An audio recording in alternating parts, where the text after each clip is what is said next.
Aladdin Story Part 1. There once lived, in one of the large and rich cities of China, a tailor named Mustafa. He was very poor. He could hardly, by his daily labor, maintain himself and his family, which consisted only of his wife and a son.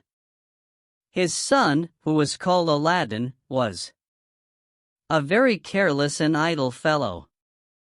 He was disobedient to his father and story of Aladdin mother, and would go out early in the morning and stay out all day, playing in the streets and public places with idle children of his own age.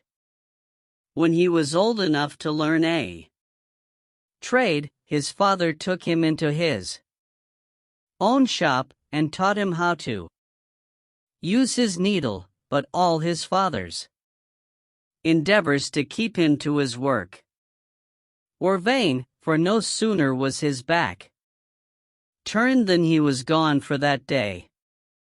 Mustafa chastised him, but Aladdin was incorrigible, and his father, to his great grief, was forced to abandon him to his idleness, and was so much troubled about him that he fell sick and died in a few months. Aladdin, who was now no longer restrained by the fear of a father, gave himself entirely over to his idle habits, and was never out of the streets from his companions. This course he followed till he was 15 years old, without giving his mind to any useful pursuit, or the least reflection on what would become of him. As he was one day playing, according to custom, in the street with his evil associates, a stranger passing by stood to observe him. This stranger was a sorcerer, known as the African magician, as he had been but 2 days arrived from Africa, his native country. The African magician, observing in Aladdin's countenance something which assured him that he was a fit boy for his purpose, inquired his name and history of some of his companions. And when he had learned all he desired to know, went up to him, and taking his aside from his comrades, said, "Child, was not your father called Mustafa, the tailor?" "Yes, sir," answered the boy. "But he has been dead a long time." At these words the African magician threw his arms about Aladdin's neck and kissed him several times, with tears in his eyes, and said, "I am your uncle. Your worthy father was my own brother.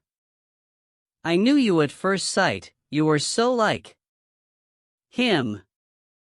Then he gave Aladdin a handful of small money, saying, "Go, my son, to your mother, give my love to her, and tell her that I will visit her tomorrow, that I may see where my good brother lived so long, and ended his days."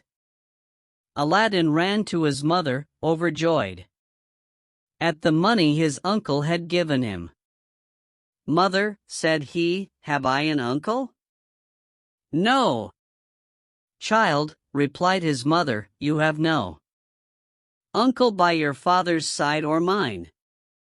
"I am just now come," said Aladdin, "from a man who says he is my uncle and my father's brother.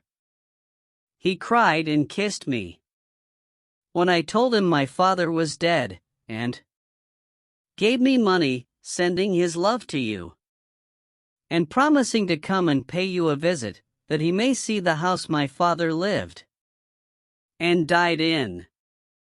"Indeed, child," replied the mother, "your father had no brother, nor have you an uncle." The next day the magician found Aladdin playing in another part of the town and embracing him as before, put 2 pieces of gold into his hand and said to him, "Carry this, child, to your mother.